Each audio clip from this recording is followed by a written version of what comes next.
오랜만에 말씀을 올립니다. 늘 말씀에 대한 부담감이 있습니다. 그런데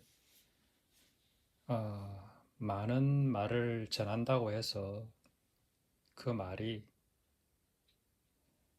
살아 움직일 수 있는 것은 아니기 때문에, 그리고 듣는 사람이 어떤 마음으로 듣느냐에 따라서 그것이 결정되기 때문에 참 말을 한다는 게 쉬우면서도 참 어려운 것 같아요. 어려우면서도 참 또 어떻게 보면 말이 참 쉬운 거죠. 그동안 많은 말씀을 전했는데 또 말씀을 전해야 하나 그런 부담감도 있습니다. 늘 들으시는 분들은 늘 똑같은 말씀을 또 듣고 또 듣고 뭐 그렇게 하시기 때문에 뭐 특별히 새로울 것도 없고 이미 들은 말씀만으로도 충분한데 라는 그러한 생각들도 있습니다. 그러나 그럼에도 불구하고 그냥 나의 소소한 일상 내지는 하나님께서 매일의 삶 가운데서 깨닫게 해 주시고 또 생각나게 해 주시고 또 나누고자 하는 그 말씀들을 나누고 싶습니다. 늘 들었던 말씀들을 또다시 듣고 또다시 듣고 하면서 혹시 듣는 와중에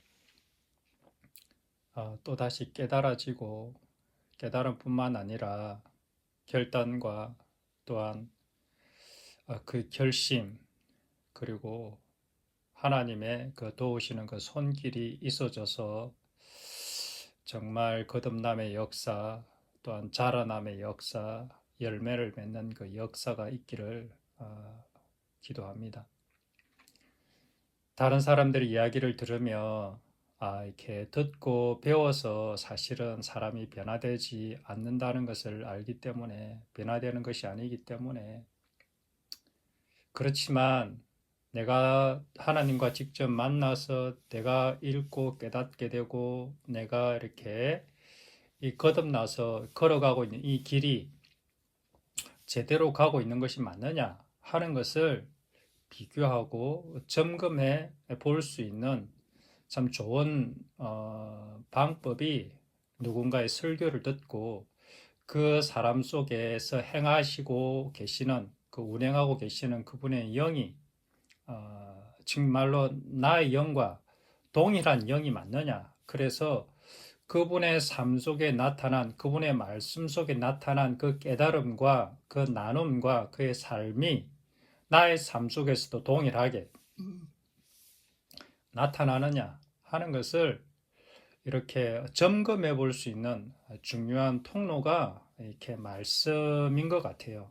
다른 사람들이 설교를 듣고 그 다음에 생각해 보고 나를 돌아보고 하는 시간인 것 같습니다.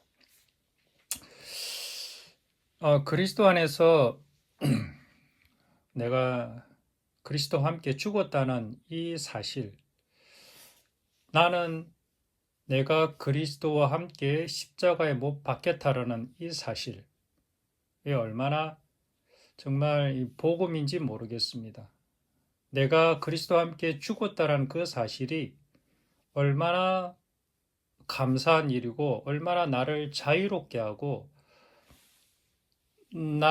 나로부터 벗어날 수 있는 이 죄악된 감옥으로부터 벗어날 수 있는 유일한 길이 내가 그리스도와 함께 십자가에 못 박히는 이 사건이라는 이 사실, 이것이 복음이라는 이 사실이 얼마나 감사한 일인지 모르겠습니다.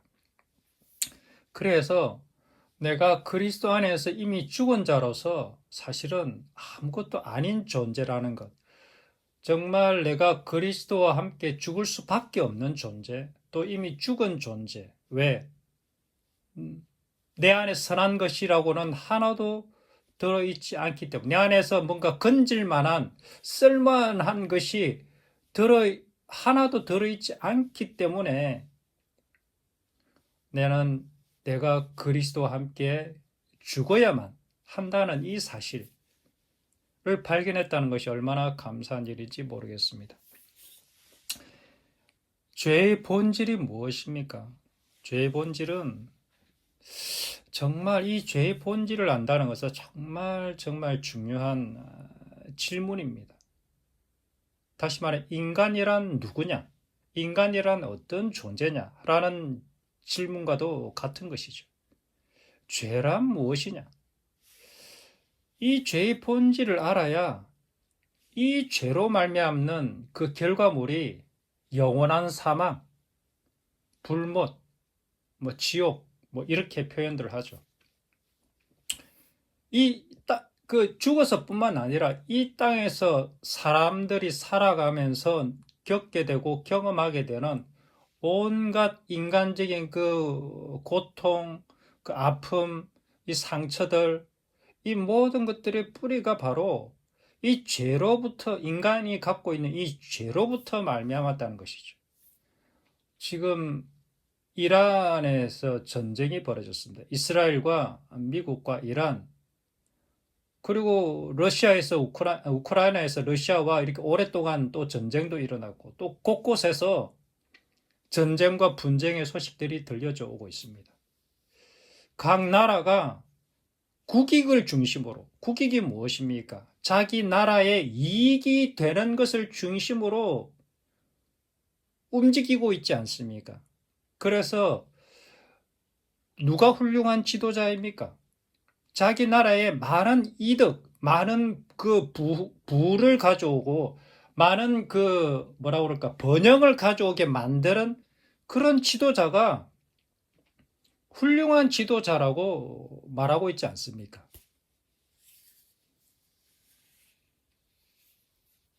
그래서 죄란 무엇이냐? 결국은 이 죄라는 것은 인간이 가지고 있는 그 이기적인 그 국익, 그 이익을 중심으로 움직이는 존재가 바로 인간이라는 것이죠. 나에게 유익하고 도움되고 가치 있고 의미 있고 그런 것이 중심이 되어서 움직이는 그것이 바로 죄의 본질이라는 것이죠. 결국은 뭐냐? 모든 것이 나 중심적으로, 모든 우주의 그 존재의 그 중심에 내가 있다는 것이죠. 내가 없으면 아무런 의미가 없는 것이요. 그 존재 자체가 바로 죄라는 것입니다. 이것을 온몸으로 깨달아 안다는 것이 정말 중요한 것입니다. 이렇게 죄를 발견한 사람과 발견하지 못한 자는 어떠한 차이가 나느냐? 죄가 무엇인지 발견하지 못한 자는 결국은 신앙의 껍데기만 훑다가 쭉정이처럼 버려지는 정말 너무나도 안타까운 그러한 결말을 맛보게 되어진다는 것이죠. 그래서 설교를 들어서 변하지 않는 이유, 성경을 읽어서 변하지 않는 이유는 내가 얼마나 죄인인지를 몸소 체험하거나 경험하거나 깨달아 알지 못하기 때문에 사실은 발생하는 것입니다. 그래서 제가 이렇게 죄라는 이기적인 거다라고 이렇게 이야기를 했을 때, 그래, 죄라는 게 이기적인 거구나, 이기적인 그 욕망이 죄구나, 욕심이 죄구나 라고 들어서 배워서 안다고 하더라도 다만 그것은 그저 지식에 불과한 것이죠. 내가 진짜 그런 존재구나, 내가 진짜 이 사망의 몸에 갇힌 존재, 그 이기적인 탐심과 욕망에 갇힌 존재로 인해서 절망해보고 좌절해보고 고통을 느껴보지 않으면 이 죄에서 벗어나고자 하는 그러한 마음이 들지 않는다는 것입니다. 그래서 죄가 무엇인지 정말 깊이 있게 고민하고 묵상하고 본인 스스로가 깨달아 알아야 하는 것입니다. 내가 죄 아래 갇힌 존재구나. 이기적인 욕망 아래 갇힌 존재구나. 나의 그 자아의 그 여리고성과 같은 아주 크고 그 높은 두꺼운 그 장벽 안에 갇힌 존재가 바로 나라는 존재구나 라는 것을 정말 깨달아 알았으면 참 좋겠습니다. 그래서 나를 구원할 그 누군가가 필요합니다. 정말 이 죄악의 감옥에서 나를 꺼내줄 그 하늘로부터의 그 오신 그 구원자가 내게 정말 필요합니다. 이런 가난한 심령이 되어지는 것이 정말 참 중요한 것입니다. 그래서 참 신앙은 참 어려운 것 같습니다. 믿음을 가진다는 것이 보통 어려운 게 아닌 것 같습니다. 예전에 누군가 복음을 전하고 예수 믿고 죄사함 받고 구원한다고 했을 때, 이 믿는 건 너무 쉽죠. 그냥 예수님 믿고, 마음에 받아들이고 기도하고 예수님 믿습니다. 이렇게 입술로 고백하면 예수님 믿는 거라고 이렇게 배웠거든요. 그런데 예수님 믿는다는 게 정말 어려운 것 같습니다. 다른 말로 표현하면 거듭난 영혼이 된다는 게 사실은 너무너무 어려운 것 같습니다. 이 거듭난다는 것은 내가 성경을 읽는다고 해서 성경을 10독, 100독 한다고 해서 거듭나지는 것이 아닙니다. 내가 누군가로부터 거듭남이 이런 거다라고 배워서 그렇게 해서도 거듭나는 것도 아닙니다. 내가 공부를 해서 노력을 해서 이렇게 믿음이 생기고 거듭날 수 있다면 얼마나 좋겠습니까마는 안타깝게도 거듭남은 그렇게 해서 되는 것이 아닙니다. 물론 도움은 되죠. 내가 거듭남이 무엇인지 그 다음에 알고 배우고 찾고 연구하면 도움은 됩니다. 그런데 그것이 그렇게 쉽지 않습니다. 얼마나 쉽지 않으냐.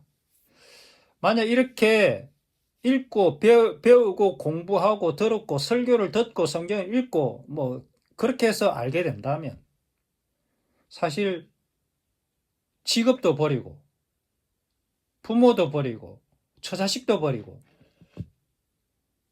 그렇게 버리고 하나님의 아들 예수 그리스도를 직접 따라다니면서 그의 모든 일투족을 다 지켜보았고 그분으로부터 나오는 그 생명의 말씀도 직접 듣고 그리고 하늘의 그 놀라운 천국 비유를 다른 사람들은 비유로 들었지만 직접 옆에서 그분이 말씀해 주시는 그 해설도 직접 들었고 그리고 그분이 행하시는 그 능력과 권능, 죽은 자를 살려내고 병자를 고치고 귀머거리가 낫게 하고 이러한 모든 놀라운 권능들을 직접 옆에서 생생하게 경험하고 뿐만 아니라 하나님께서 직접 그들을 보내셔서 그들이 귀신도 쫓아내본 경험도 없고 많은 권능도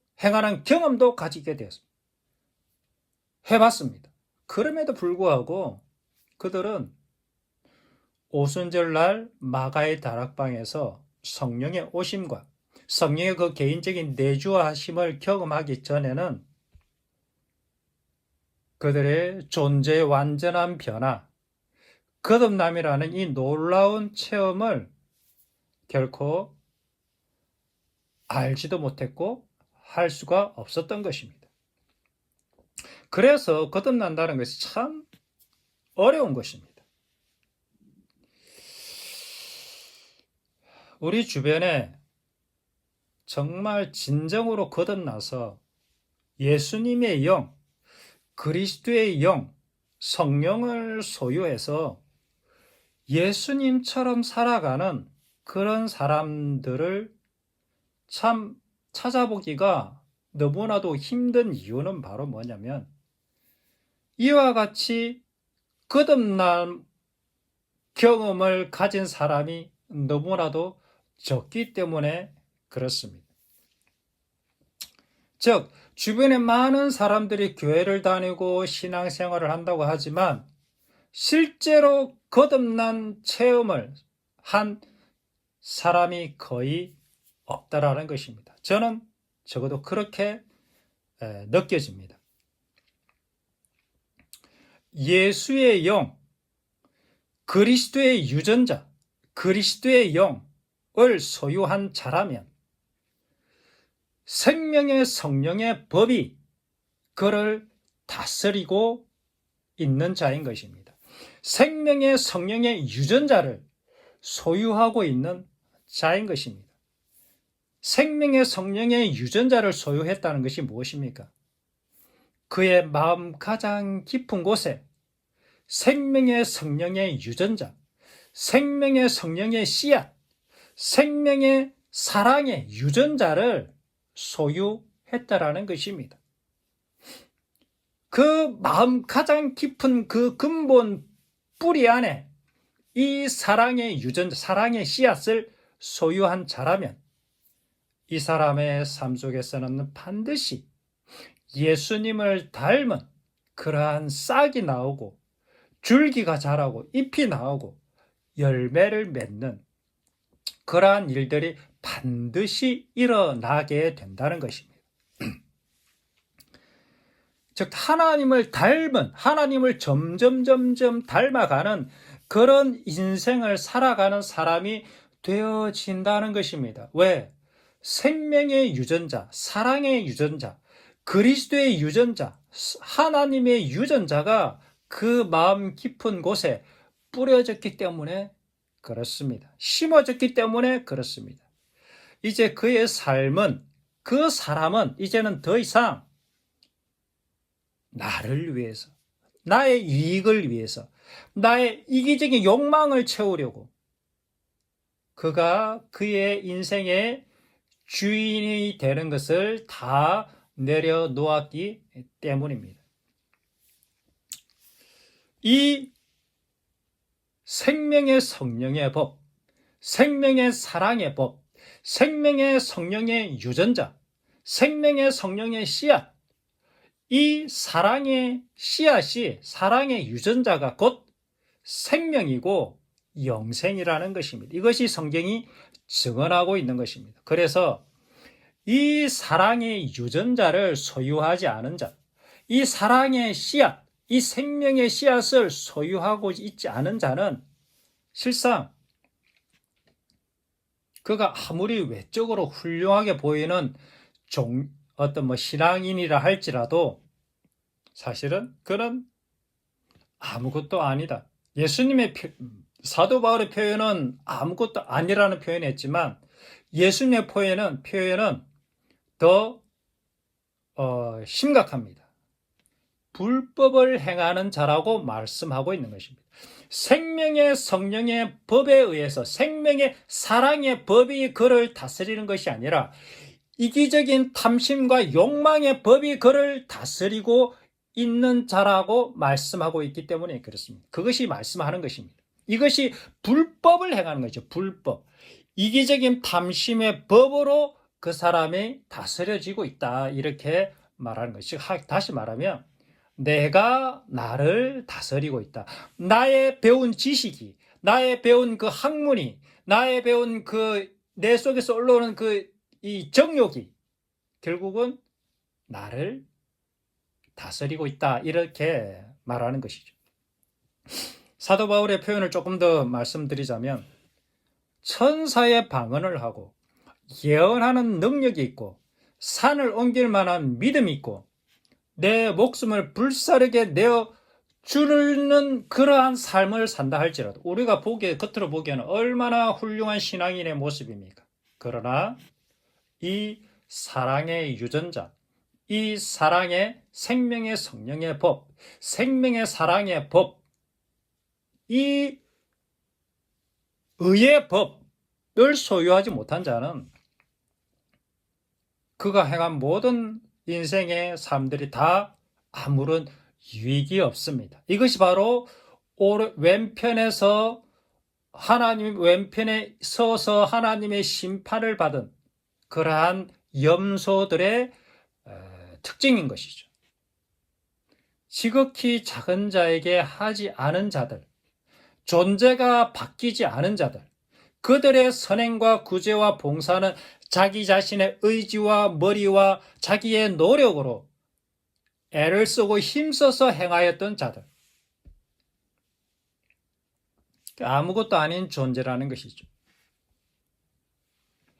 그래서 사도 요한은 요한 1서에서 사랑하지 않는 자는 하나님을 알지 못하는 자다 이렇게 표현하고 있습니다. 다르게 표현하면 사랑이 없는 자는, 사랑을 소유하지 못한 자는 하나님을 알지 못할 뿐만 아니라 하나님의 자녀도 아니다. 하나님의 자녀가 아니다. 이렇게 말씀하고 있는 것입니다. 하나님의 자녀들과 마귀의 자녀들을 어떻게 구분하느냐? 하늘에서 내려온 이 성령, 그 성령을 통해서 주어지는 십자가의 그 사랑, 그가 우리를 위하여 목숨을 버리셨으니 우리가 이로써 사랑을 알고 우리도 형제들을 위해서 목숨을 버리는 것이 마땅하니라. 이 말씀의 그 프로세스를 아시겠습니까? 그가 우리를 위해서 목숨을 버리셨어요. 우리가 이것을 모든 사람들이 다 이렇게 아멘으로 받아들입니다. 그래서 내가 예수님을 믿는다라고 합니다. 그러나 그것은 믿는 것이 아닌 것입니다. 그것을 아는 것입니다. 그가 우리를 위하여 목숨을 버리셨어요. 우리가 이로써 무엇을 알았습니까? 사랑이 무엇인지 알게 되었다. 사랑이 무엇인지, 진짜 사랑은 하나님의 아들이신 그분이 우리를 위해서, 나를 위해서 목숨을 버리셨다는 것입니다. 이로써 우리가 사랑을 안다면, 하나님의 사랑을 믿는다면, 하나님의 사랑을 알았다면, 그 다음에 무엇으로 결론되어집니까? 우리도 형제들을 위해서 목숨을 버리는 것이 마땅하다. 이 프로세스가 상상이 되십니까? 하나님의 그 생명의 유전자, 사랑의 유전자가 내 안에 들어왔다는 것입니다. 이것이 사랑을 아는 것입니다. 하나님이 생명을 다해 나를 사랑했구나. 사랑을 알았다면, 어떻게? 사랑의 유전자가 내 속에서 들어왔다면, 이제는 당연히 어떻게 된다는 것이죠? 너희도 형제들을 위해서 목숨을 버리는 것이 마땅하다. 왜? 그분의 유전자를 받았기 때문에 그분의 유전자가 나오는 것은 당연한 것입니다. 이것이 그분의 유전자를 받았다는 유일한 증명이라는 것이죠. 그러므로 형제를 위해서 목숨을 버리는 것이 마땅하다. 내 가장 귀한 것을 저 형제를 위해서 드리는 것이 마땅하다. 물론 그렇다고 해서 이렇게 막 의무적으로 이렇게 막 해야 된다. 이런 것이 아닙니다. 되어지는 것입니다. 순리에 따라서 환경과 조건에 하나님께서 마음을 주시고 그냥 자연스럽게 내가 점점 그렇게 되어져 가는 사람이 되는 것입니다. 오늘 내가 결단을 해서 저 형제를 위해서 죽어야지, 남편을 위해서 죽어야지, 아내를 위해서 죽어야지, 자식을 위해서 죽어야지. 물론 결심을 해야 합니다. 그러나 그 결심만 있다면 그것은 자기 의로움이 되고 자기 결단이 되고 그것은 열매 맺지 못하는 썩은 열매만 맺게 되는 것입니다. 왜? 자기에게로부터 나왔기 때문에. 그러나 그 열매를 이루기 위해서는 어떻게 해야 되느냐? 내가 나를 죽음의 날마다 내어줄 때, 나의 존재를 부인할 때, 나의 자아를 날마다 부인할 때, 내가 아무것도 아니라는 사실을 날마다 기억할 때, 그리고 나를 그 날마다 그 그리스도의 십자가의 죽음에 내어줄 때, 그때 그리스도의 사랑이 나를 점점 사랑할 수 없는 사람을 사랑하게 되어지는, 형제를 위해서 내 목숨과 내 가장 귀한 것까지도 기꺼이 내어줄 수 있는 사람으로 자라가게 돼서 그러한 열매가 맺혀지게 된다는 것입니다. 하나님의 자녀들과 마귀의 자녀들이 구분하는 기준이 바로 이러한 열매들로, 사랑의 열매들로 구분되어지는 것입니다. 그래서 그 십자가의 사랑, 그 생명의 성령을 통한 그 십자가의 사랑이 그의 모든 일상을 통해서 드러나지 않는 자는 사실은 하나님과 아무런 상관이 없는 자라고 성경은 말씀하고 있습니다. 이것이 그 안에 하나님의 생명의 성령의 법, 생명의 사랑의 법을 소유한 자를 우리는 빛이다, 소금이다 라고 말하는 것입니다. 그가 무엇을 해서 빛이 아니라, 빛된 행동을 해서 하는 것이 아니라 빛이 들어있기 때문에, 소금이 들어있기 때문에 그냥 그 존재 자체가 빛이고 소금입니다. 소금이라는 것이죠. 그가 가는 모든 장소, 모든 곳에 그리스도의 빛, 그리스도의 사랑, 그리스도의 향기가 그냥 퍼져가는 것입니다. 그가 뭘 해서가 아닙니다. 그가 뭘 나누어서가 아니고 그냥 그 존재 자체로서, 그냥 그가 나오는 그 태도, 자세, 그 다음에 그냥 성품, 그가 가진 모든 것에서 그리스도의 그 따뜻한 사랑이, 긍휼이, 자비가 그냥 조금씩 은은하게 향기처럼 퍼져가게 되는 것입니다. 그래서 사람들이 그 맛과 향기를 보고 그 사람에게 마음을 열고 오픈하게 되고 끌리게 되는 것이죠. 세상과 다른 존재라는 것을 본능적으로 직감하게 되는 것입니다. 왜?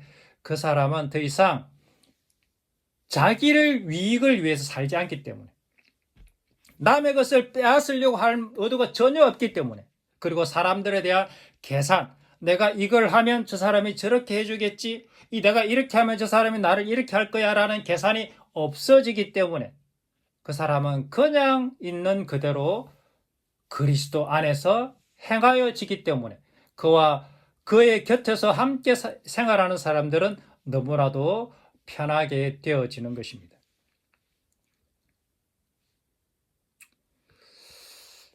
하나님 사랑, 이웃 사랑, 이것이 온 율법과 선지자의 강령 아닙니까? 즉 성경 전체가 우리들에게 주고자 하는 핵심 메시지가 무엇입니까? 하나님을 사랑하고 내 이웃을 사랑하라. 이것은 명령인과 동시에 사실은 결과물이라는 것이죠. 우리가 이것을 알아야 합니다. 내 안에 사랑이 없는데 사랑할 수 있을까요? 그것은 불가능이죠. 이 십계명은 이스라엘 백성들과 언약을 맺고 나서 언약을 맺은 결과로 주어지는 것입니다. 사실은 언약을 맺은 백성들에게 주어지는 것이 바로 이 십계명이죠. 즉 다시 말하면 생명의 성령의 법이 그 사람 속에 들어간 자에게 주어지는 명령이 바로 하나님 사랑, 이웃 사랑 하라는 명령인 것입니다. 그 사랑이 들어와 있기 때문에 그렇게 할 수가 있는 것입니다. 그러나 그 사랑이 그 마음속에 없는 자는 이러한 명령을 행할 수가 없는 것입니다. 왜? 사랑이 없기 때문에. 없는 것을 어떻게 찾습니까? 그러니까 없는 것을 찾으려고 하니까 너무너무 힘든 거예요.